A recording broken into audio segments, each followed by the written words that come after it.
బట్టతలతో బాధపడుతున్నారా? ఆధునితనమైన పద్ధతిలో hair transplantation చేయబడును. Face clinic, Hyderabad.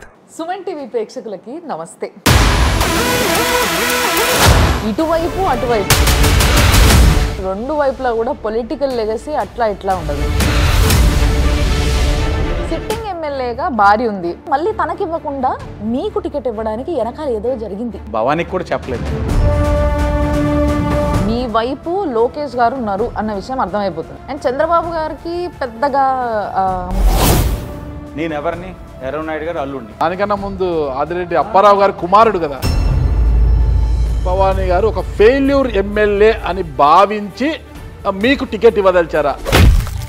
అప్పుడు జనసేన సపరేట్గా పోటీ చేసినా, బీజేపీ సపరేట్గా పోటీ చేసినప్పటికీ 30,000 మెజార్టీ వచ్చింది.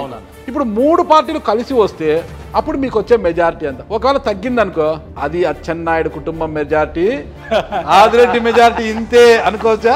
50,000 పైన మెజార్టీ వస్తుంది, రాసుకోండి. మీ ప్రత్యర్థి ఏం చిన్న బాలాకుమారుడు కాదు. రాజమండ్రి గడ్డ, మార్గాని అడ్డా.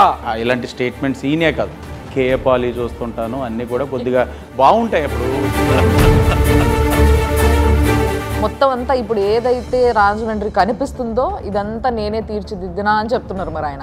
ఆదిరెడ్డి కుటుంబాన్ని స్కాములు, మార్గాని కుటుంబాన్ని అభివృద్ధి అని. భరత్ అంటే అవినీతి, అవినీతి అంటే భరత్.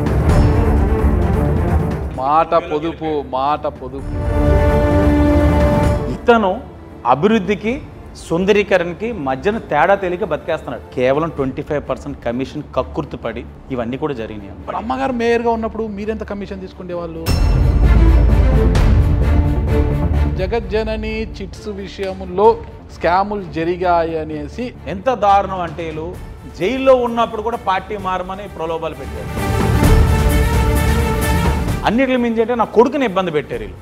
నా కొడుకు ఏం తప్పు చేశాడు? ఇదే నా మొగతనం అంటే. ఆహ్లాదాన్ని పంచుతున్న మార్గాన్ భరత్ గురించి మీరు ఇలా మాట్లాడడం కరెక్టా? ఎంపీ పనులు చేయమంటే కార్పొరేటర్ పనులు చేస్తానంటే తెంగరోడు. అంటే మీ నాన్నగారు ఒక లేడీ వాలంటీర్ని పార్టీలో బెదిరించారని చెప్పి భరత్ గారు ఇంకొకసారి ఆడవాళ్ళ జోలికి వస్తే మిమ్మల్ని చెప్పుతో కొడతామని చెప్పేసి ఆయన అండము. కానీ ఇక్కడ బెల్ట్ చూపించింది ఎవరు?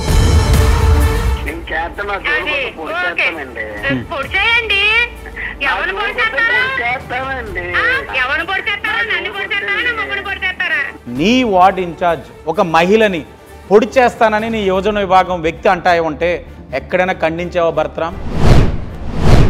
మీరు ఈ ఫైనాన్స్ రూపంలో ఇంట్రెస్ట్లు తీసుకొని ఇక్కడ పేద ప్రజల రక్తం తాగుతున్నారు.